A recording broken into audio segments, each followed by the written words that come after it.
नमस्कार और आज की इस खास चर्चा में सबका स्वागत है। हम आज दुनिया के सबसे कामयाब, सबसे माने हुए निवेशकों में से एक वॉरेन बफेट, उनके निवेश के तरीकों पर जरा विस्तार से बात करेंगे। हमारा मकसद सिर्फ ये जानना नहीं कि वो क्या खरीदते हैं, क्या बेचते हैं, बल्कि उनकी सोच को समझना है। वो कौन सी बातें हैं जो उन्हें इतना सफल बनाती हैं। जैसा पीटर लिंच ने कहा था ना, ये समझना बड़ा जरूरी है कि बफेट की ये तकनीकें, उनके तरीके, ये सब बने कैसे, विकसित कैसे हुए। बिल्कुल। और देखिए, बफेट के नजरिए का जो एकदम मूल मंत्र है वो ये कि शेयर्स को सिर्फ कंप्यूटर स्क्रीन पर बदलते नंबर या मतलब कागज का टुकड़ा ना समझें। उन्हें एक चलते फिरते बिजनेस में, एक असल कारोबार में अपनी हिस्सेदारी की तरह देखें। यही सोच उनके हर फैसले की जड़ में है। वो खुद को स्टॉक पिकर कम और एक बिजनेस एनालिस्ट ज्यादा मानते हैं। हाँ, और इसी गुत्थी को आज हम सुलझाने की कोशिश करेंगे। जैसे कि वो सिर्फ उन्हीं बिजनेस में क्यों पैसा लगाते हैं जिन्हें वो उनके मुताबिक समझते हैं। उनका पोर्टफोलियो इतना केंद्रित क्यों रहता है। और ये जो बार बार सुनते हैं, सुरक्षा का मार्जिन, ये मार्जिन ऑफ सेफ्टी, ये आखिर है क्या। साथ ही हम उन लोगों और विचारों को भी जानेंगे जिन्होंने बफेट की सोच को ये आकार दिया। तो चलिए शुरू करते हैं। बफेट की शुरुआत कैसे हुई। जाहिर है, बेंजामिन ग्राहम और उनकी किताब द इंटेलिजेंट इन्वेस्टर, इसका जिक्र तो सबसे पहले आता है। एकदम सही। बफेट ने नेब्रास्का यूनिवर्सिटी से ग्रेजुएशन के बाद खास तौर पर कोलंबिया बिजनेस स्कूल में इसीलिए अप्लाई किया था ताकि वो सीधे ग्राहम से सीख सकें। कहते हैं कि क्लास में ग्राहम और बफेट के बीच एक अलग ही कनेक्शन था, एक मानसिक तालमेल। बाकी सब बस देखते रह जाते थे शायद। अच्छा, तो ग्राहम के वो कौन से सिद्धांत थे जिन्होंने बफेट पर इतना इतना गहरा असर डाला। देखिए, ग्रेहम ने सबसे पहले तो निवेश यानी इन्वेस्टमेंट और सट्टेबाजी मतलब स्पेकुलेशन, इसमें एक बहुत साफ फर्क किया।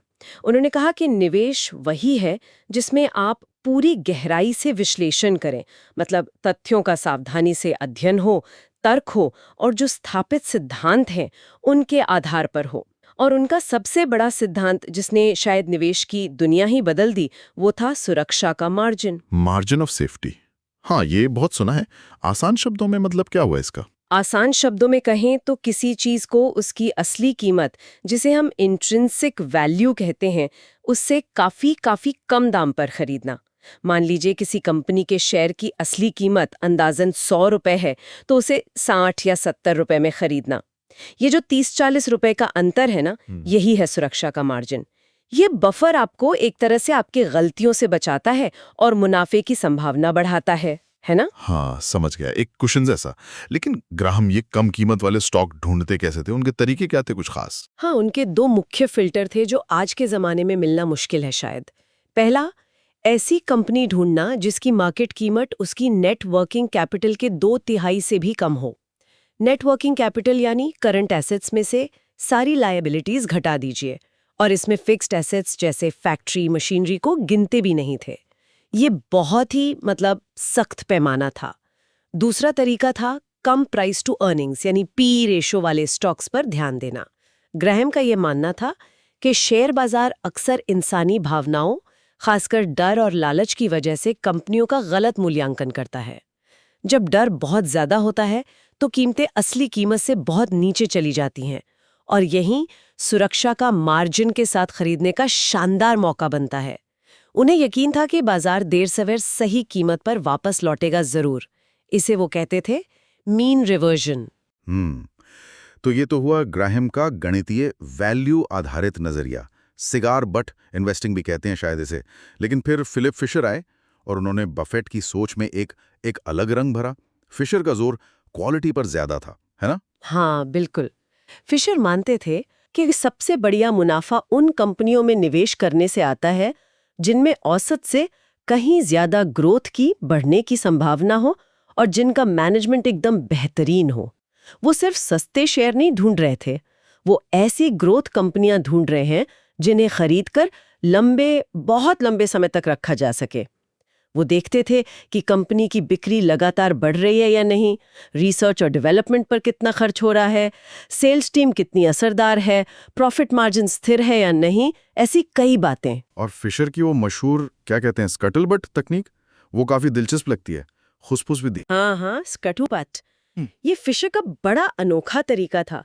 वो सिर्फ कंपनी की दी हुई जानकारी जैसे एनुअल रिपोर्ट उस पर ही भरोसा नहीं करते थे। वो कंपनी की असलियत जानने के लिए उसके ग्राहकों से बात करते थे, उसके सप्लायर से, उसके पुराने कर्मचारियों से, सलाहकारों से, यहाँ तक कि उसके कॉम्पिटिटर्स से भी। उनका मानना था कि कंपनी को अंदर बाहर से पूरी तरह समझने के लिए ये जमीनी जानकारी, ये खुसफुस बहुत जरूरी है। इसे आप एक तरह से निवेश के लिए खोजी पत्रकारिता कह सकती हैं। वाह। तो ग्राहम से मिला क्या खरीदने का पैमाना, वो मार्जिन ऑफ सेफ्टी वाला, और फिशर से मिला क्या खोजें और क्या देखें का तरीका, वो क्वालिटी वाला। इसके बाद फिर जॉन बर विलियम्स और चार्ली मंगर का प्रभाव आता है। इन्होंने बफेट की सोच को और निखारा। सही पकड़ा आपने। जॉन बर विलियम्स ने अपनी किताब the theory of investment value में डिविडेंड डिस्काउंट मॉडल यानी डीडीएम का सिद्धांत दिया। इसका मूल विचार ये है कि किसी भी संपत्ति की, चाहे वो स्टॉक हो, बॉन्ड हो या कोई बिजनेस हो, उसकी आज की कीमत उसके भविष्य में मिलने वाले सारे कैश फ्लो यानी नकदी प्रवाह की आज की कीमत यानी प्रेजेंट वैल्यू के बराबर होती है। बफेट इसी सिद्धांत को किसी कंपनी की आंतरिक कीमत यानी इंट्रिंसिक वैल्यू निकालने के लिए बेहद जरूरी मानते हैं। हालांकि वो डिविडेंड की जगह ओनर अर्निंग्स का इस्तेमाल करते हैं कैश फ्लो के तौर पर, और डिस्काउंट रेट के लिए वो आमतौर पर लंबी अवधि की सरकारी बॉन्ड यील्ड यानी रिस्क फ्री रेट का इस्तेमाल करते हैं। उनका मानना है कि निवेश का जोखिम डिस्काउंट रेट बढ़ाने से कंट्रोल नहीं होता, बल्कि खरीदते समय एक बड़ा सुरक्षा का मार्जिन रखने से होता है। और फिर आते हैं चार्ली मंगर, बफेट के लंबे समय के पार्टनर, दोस्त और शायद उनकी सोच पर सबसे बड़ा असर डालने वाले शख्स। मंगर ने क्या बदला? मंगर का रोल बहुत बड़ा है। मंगर ने बफेट को ग्राहम के वो सस्ते लेकिन ठीक-ठाक शेयर, जिन्हें सिगार बट कहते हैं, मतलब जिनमें एक आखिरी कश बचा हो, उस सोच से आगे बढ़कर अच्छी कीमत पर शानदार company, wonderful company at a fair price खरीदने के लिए प्रेरित किया। सीज कैंडी का अधिग्रहण 1972 में इसका क्लासिक उदाहरण है। जब बर्कशायर ने सीज कैंडी को खरीदा तो उसकी कीमत उसकी बुक वैल्यू से लगभग 3 गुना थी। ये तो ग्राहम के सिद्धांतों से बिल्कुल उलट था। हाँ, ये तो एकदम उल्टा लगता है ग्राहम से। बिल्कुल, लेकिन मंगर ने बफेट को समझाया कि एक बेहतरीन क्वालिटी वाली कंपनी, जिसकी ब्रांड पहचान बहुत मजबूत हो, जिसके पास दाम बढ़ाने की ताकत हो, मतलब प्राइसिंग पावर, वो लंबे समय में कहीं ज्यादा रिटर्न दे सकती है, भले उसे खरीदते समय थोड़ा ज्यादा दाम क्यों ना देना पड़े। ये सीज कैंडी वाला सौदा बफेट के लिए एक निर्णायक मोड़ साबित हुआ। बफेट खुद कई बार कह चुके हैं, चार्ली ने मुझे सिखाया कि घटिया कंपनी को बढ़िया कीमत पर खरीदने से कहीं बेहतर है एक बढ़िया कंपनी को ठीक-ठाक कीमत पर खरीदना। वाह। तो बफेट एक तरह से इन सभी गुरुओं की शिक्षाओं का एक मिश्रण बन गए। उन्होंने खुद कभी कहा भी था कि वो 15 फिशर और 85% बेंजामिन ग्राहम है। लेकिन लगता है मंगर के असर से समय के साथ ये पड़ला धीरे धीरे फिशर यानी क्वालिटी की तरफ ज्यादा झुकता गया। बिल्कुल सही कहा। ग्राहम ने सीखा, सस्ता खरीदो और सुरक्षा का मार्जिन रखो, और ये कि बाजार के उतार चढ़ाव से घबराना नहीं है, बल्कि उसका फायदा उठाना है।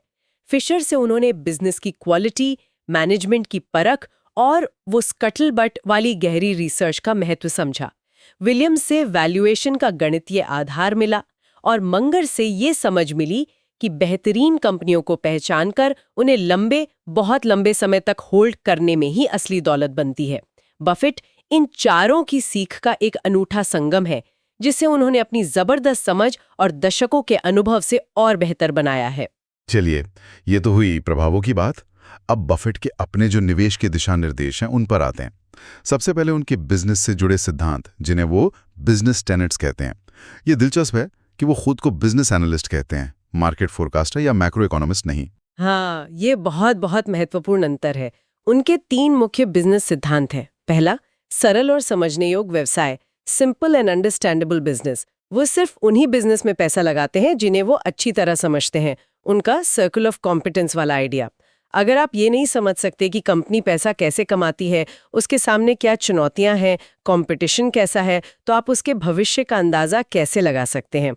उदाहरण देखिए, Coca Cola, Gillette, See's candy, यहाँ तक कि बेंजामिन मूर पेंट्स, इनके बिजनेस मॉडल काफी सीधे हैं, समझने में आसान। हाँ, ये बात तो है। दूसरा सिद्धांत है लगातार अच्छा प्रदर्शन करने का इतिहास। बिल्कुल, वो ऐसी कंपनियां चुनते हैं जिन्होंने सालों साल दशकों तक लगातार अच्छा प्रदर्शन किया हो। देखिए, अतीत का प्रदर्शन भविष्य की गारंटी तो नहीं होता, बिल्कुल नहीं, लेकिन ये मैनेजमेंट की काबिलियत और बिजनेस की मजबूती का एक अहम संकेत जरूर देता है। कोका कोला दशकों से बढ़ रही है। जिलेट ने लगातार नए प्रोडक्ट्स लाकर बाजार पर अपना दबदबा बनाए रखा। वॉशिंगटन पोस्ट कंपनी मीडिया के बदलते दौर में खुद को ढालती रही। क्लेटन होम्स, जो घर बनाने वाली कंपनी है, उसने इंडस्ट्री के बहुत बुरे दौर में भी मुनाफा कमाया। ये निरंतरता उन्हें भविष्य के बारे में सोचने में, अंदाजा लगाने में मदद करती है। और तीसरा, और शायद सबसे मशहूर सिद्धांत, लंबी अवधि की अच्छी संभावनाएं, फेवरेबल लॉन्ग टर्म प्रोस्पेक्ट्स। यहीं पर बफेट की वो आर्थिक खाई या इकोनॉमिक मोट की बात आती है ना? हाँ, खाई या मोट बफे के निवेश दर्शन का बिल्कुल केंद्र है। जैसे पुराने जमाने में किले के चारों ओर पानी की खाई होती थी दुश्मनों को दूर रखने के लिए, वैसे ही वो ऐसी कंपनियां ढूंढते हैं जिनके पास कोई ऐसा स्थायी प्रतिस्पर्धात्मक लाभ, सस्टेनेबल कंपेटिटिव एडवांटेज हो जो उनके प्रतियोगियों को उनसे दूर रखे और उनके मुनाफे को सुरक्षित रखे। ये खाई कई तरह की हो सकती हैं। मजबूत ब्रांड नाम जैसे कोक या सीज कैंडी, कम लागत में उत्पादन करने की क्षमता, नेटवर्क इफेक्ट जैसे अमेरिकन एक्सप्रेस कार्ड, जितने ज्यादा लोग इस्तेमाल करते हैं उतना ही दुकानदारों के लिए जरूरी हो जाता है, या फिर ऊंचे स्विचिंग कॉस्ट या सरकारी रेगुलेशन।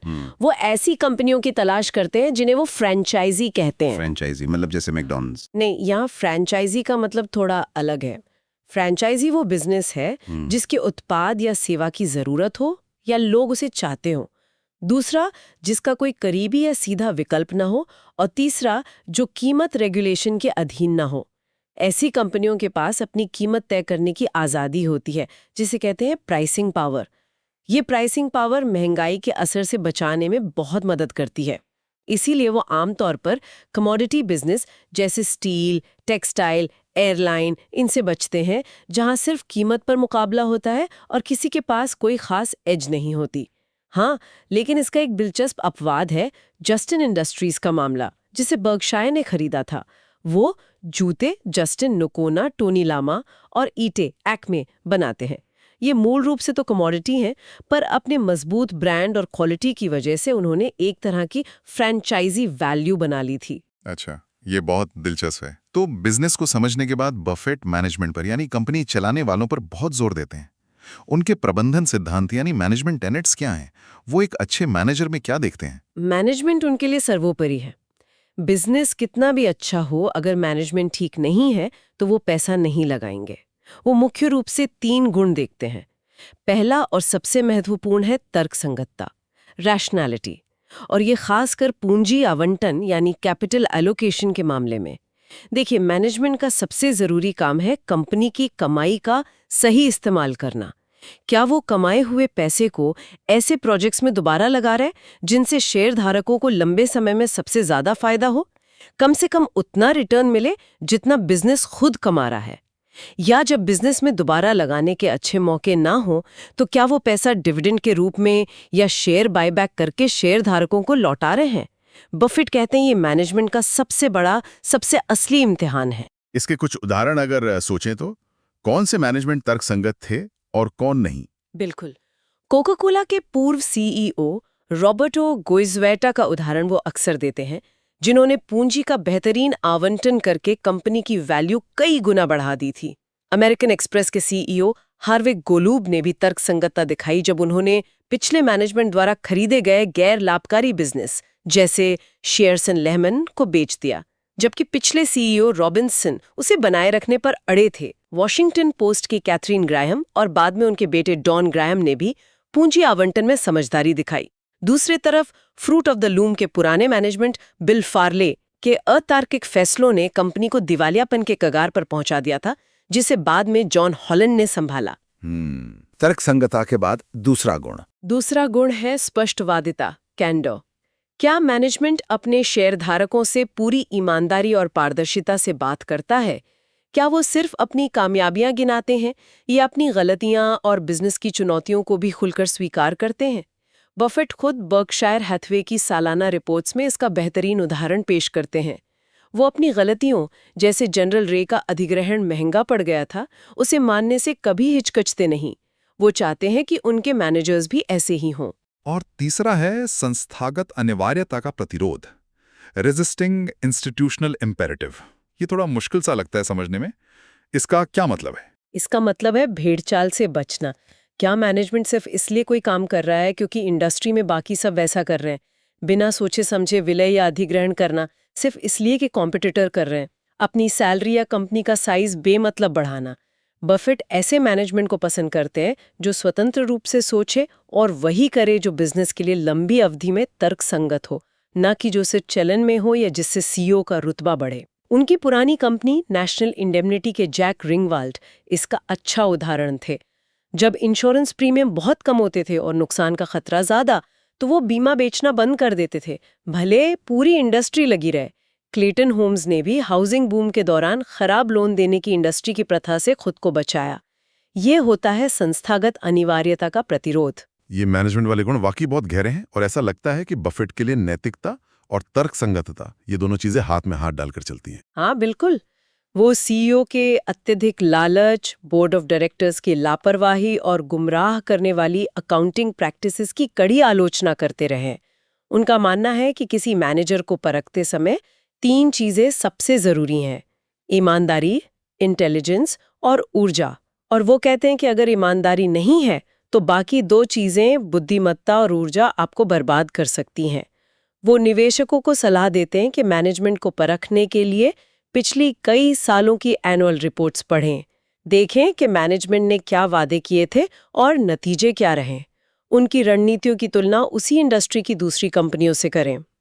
बिजनेस और मैनेजमेंट के सिद्धांतों के बाद अब आते हैं वित्तीय और मूल्यांकन सिद्धांतों पर। Financial tenets and value tenets. Buffett किन वित्तीय आंकड़ों पर खास ध्यान देते हैं? देखिए, वो तिमाही नतीजों या 1-2 साल के प्रदर्शन पर ज्यादा ध्यान नहीं देते। वो लंबी अवधि के औसत देखते हैं। वो इक्विटी पर रिटर्न ऑन इक्विटी को काफी अहम मानते हैं, खासकर तब जब ये कम कर्ज, डेट के साथ हासिल किया गया हो। मतलब कंपनी अपने शेयरधारकों के पैसे पर कितना कमा रही है। उन्हें लगातार ऊंचे प्रॉफिट मार्जिन वाली कंपनियां पसंद है। ये अक्सर किसी न किसी तरह की खाई का संकेत होता है। वो मालिक की कमाई, ओनर अर्निंग्स पर फोकस करते हैं, जो कि नेट इनकम में डेप्रिसिएशन और एमोटाइजेशन जोड़कर और उसमें से साल भर के बिजनेस को मेंटेन करने के लिए जरूरी औसत कैपिटल एक्सपेंडिचर घटाकर निकाली जाती है। ये बिजनेस से असल में कितना कैश निकल रहा है, उसका शायद अकाउंटिंग प्रॉफिट से बेहतर अंदाजा देता है। एक और दिलचस्प कॉन्सेप्ट है उनका $1 का आधार, $1 प्रेमिस।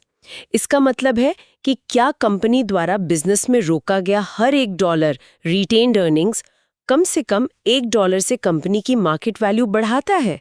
ये फिर से मैनेजमेंट के पूंजी आवंटन की कुशलता की परीक्षा है। पर फिर आता है मूल्यांकन, यानी वैल्यू टेनेट्स। यहाँ पर ग्राहम का सुरक्षा का मार्जिन वाला सिद्धांत फिर से सबसे महत्वपूर्ण हो जाता है ना? हाँ, मूल्यांकन के 2 ही मुख्य चरण हैं बफेट के लिए। पहला, बिजनेस की आंतरिक कीमत यानी इंट्रिंसिक वैल्यू का एक अंदाजा लगाना। ये एक कला भी है और विज्ञान भी, क्योंकि इसमें भविष्य के अनुमान शामिल होते हैं। और दूसरा, उस बिजनेस को तभी खरीदना जब उसकी मार्केट कीमत इस अंदाजे वाली आंतरिक कीमत से काफी नीचे हो। यही वो सुरक्षा का मार्जिन है जो अनुमान में होने वाली गलतियों से बचाता है और मुनाफे की गुंजाइश पैदा करता है। ठीक है, तो ये आंतरिक कीमत निकालने के लिए बफेट ठीक क्या तरीका अपनाते हैं? आपने जॉन बर विलियम्स के मॉडल का जिक्र किया था। हाँ, वो मूल रूप से विलियम्स के discounted cash flow DCF model का ही एक रूप इस्तेमाल करते हैं, लेकिन डिविडेंड की जगह वो मालिक की कमाई, ओनर अर्निंग्स को भविष्य के कैश फ्लो के तौर पे लेते हैं। वो अगले कई सालों के लिए मालिक की कमाई का अंदाजा लगाते हैं और यही बिजनेस को समझना बहुत काम आता है। फिर उन भविष्य के कैश फ्लोज को एक उचित डिस्काउंट रेट का इस्तेमाल करके आज की कीमत में बदलते हैं, यानी उनकी प्रेजेंट वैल्यू निकालते हैं। डिस्काउंट रेट के लिए वो अक्सर लंबी अवधि की सरकारी बॉन्ड यील्ड जैसे US ट्रेजरी बॉन्ड का इस्तेमाल करते हैं, जिसे रिस्क फ्री रेट माना जाता है।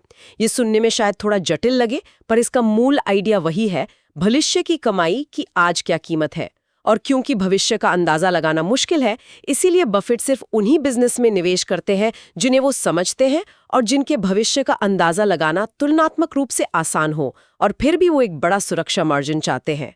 क्या वो कोका कोला वाले 1988 के उदाहरण से इसे थोड़ा और समझा सकती हैं, बिना बहुत ज्यादा नंबरों में उलझे? बिल्कुल। 1988 में जब बर्कशायर ने कोक में बड़ा निवेश किया, तो कोक की मालिक की कमाई काफी मजबूत थी और लगातार बढ़ रही थी। बफेट और मंगर ने भविष्य में कोक की कमाई की ग्रोथ का अंदाजा लगाया। मान लीजिए उन्होंने सोचा कि अगले 10 साल ये 15% सालाना बढ़ेगी, फिर अगले 10 साल 10% और फिर 5%। ये सिर्फ उदाहरण के लिए हैं। फिर उन्होंने इन अनुमानित कमाइयों को उस समय की लंबी अवधि की सरकारी बॉन्ड यील्ड, मान लीजिए 9%, का उपयोग करके डिस्काउंट किया, मतलब उनकी आज की वैल्यू निकाली। इन सब भविष्य की कमाइयों की आज की कुल वैल्यू जो निकली, वो कोक की अंदाजन आंतरिक कीमत थी। मान लीजिए ये वैल्यू 40 बिलियन निकले। ये सिर्फ एक काल्पनिक नंबर है। उस समय कोक की पूरी कंपनी की मार्केट वैल्यू शायद 15 बिलियन के आसपास थी।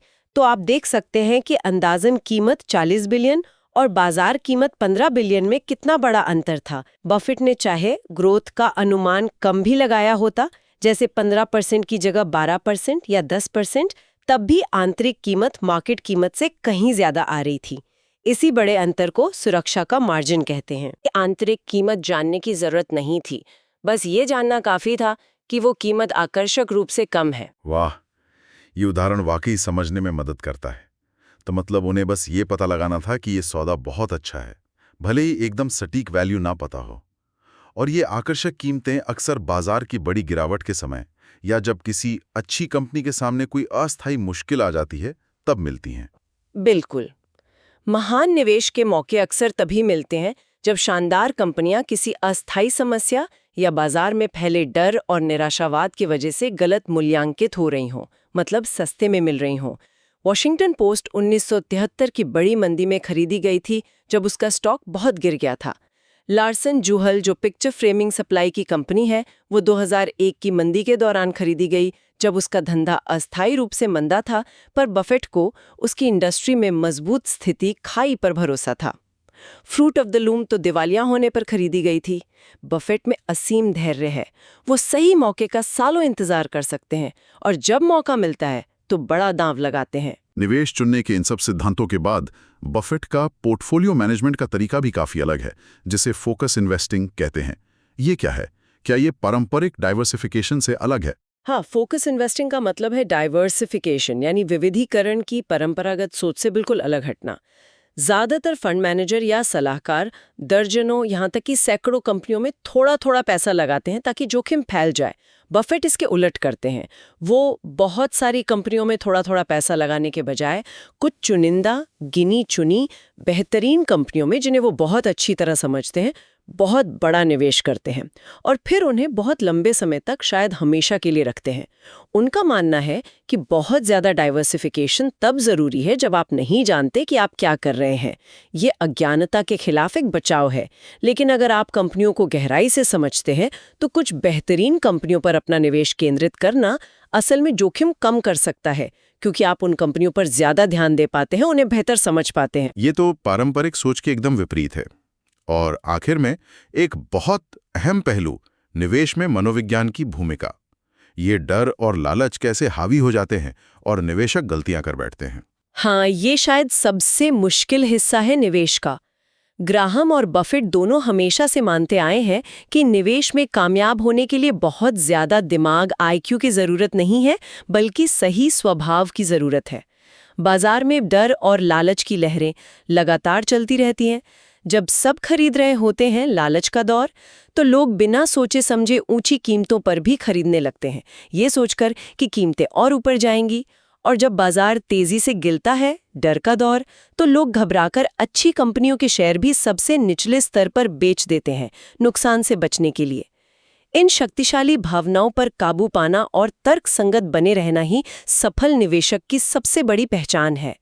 आजकल इसी का अध्ययन व्यवहार वित्त यानी बिहेवियरल फाइनेंस में होता है कि हम इंसान सोचने और फैसले लेने में कैसे कैसे व्यवस्थित तरीके से गलतियां करते हैं। तो इसका मतलब ये हुआ कि सफल होने के लिए सही स्वभाव होना, वो ठहराव होना, इंटेलिजेंस से भी ज्यादा जरूरी है। ग्राहम का तो यही मानना था। शांत रहना, धैर्य रखना, भीड़ के साथ ना बहना, बाजार के रोज के उतार चढ़ाव, जिसे ग्राहम ने बड़े मजेदार ढंग से मिस्टर मार्केट का नाम दिया था, उससे प्रभावित हुए बिना अपने विश्लेषण पर टिके रहना। मिस्टर मार्केट रोज आपके पास आता है, कभी बहुत खुश होकर ऊंची कीमत बताता है, कभी बहुत दुखी होकर बहुत सस्ती कीमत। ग्राहम कहते थे कि आपको उसकी भावनाओं का फायदा उठाना है, ना कि उसका शिकार बनना है।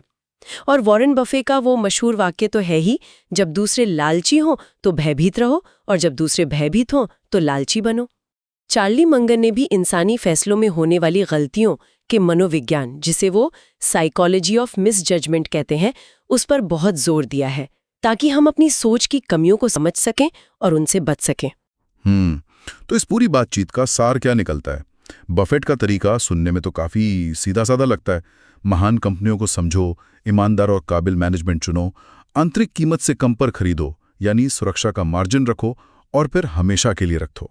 हाँ, ऊपरी तौर पर ये सिद्धांत सीधे लगते हैं, लेकिन उनकी असली प्रतिभा, उनकी असली जीनियस, बिजनेस के मूल सिद्धांतों पर मजबूती से टिके रहना और बाजार के रोज के शोर शराबे और भावनाओं के ज्वार भाटे से बिल्कुल भी प्रभावित न होने में है। और तर्कसंगत पूंजी आवंटन उनके पूरे फलसफे का दिल है। कंपनी अपनी कमाई का सबसे अच्छा इस्तेमाल कैसे करें, इस सवाल पर लगातार बिना थके सोचना। लेकिन अगर ये इतना सीधा है, तो फिर हर कोई से क्यों नहीं कर पाता? सब बफेट क्यों नहीं बन जाते? चुनौती कहाँ पर है असल में? चुनौती जानकारी या ज्ञान की कमी में उतनी नहीं है, जितनी उस जरूरी स्वभाव और अनुशासन को विकसित करने में है। जैसा हमने अभी बात की, बाजार का मनोवैज्ञानिक दबाव, दूसरों को देखकर फैसले लेने की प्रवृत्ति, हर्ड मेंटालिटी, ये बहुत ताकतवर मनोवैज्ञानिक ताकतें हैं। जब आपका पोर्टफोलियो 20-30% गिर गया हो और चारों तरफ खबरें आ रही हों कि दुनिया खत्म होने वाली है, उस समय खरीदने के लिए या कम से कम अपने अच्छे निवेशों को होल्ड करने के लिए बहुत हिम्मत, बहुत दृढ़ विश्वास और अनुशासन चाहिए।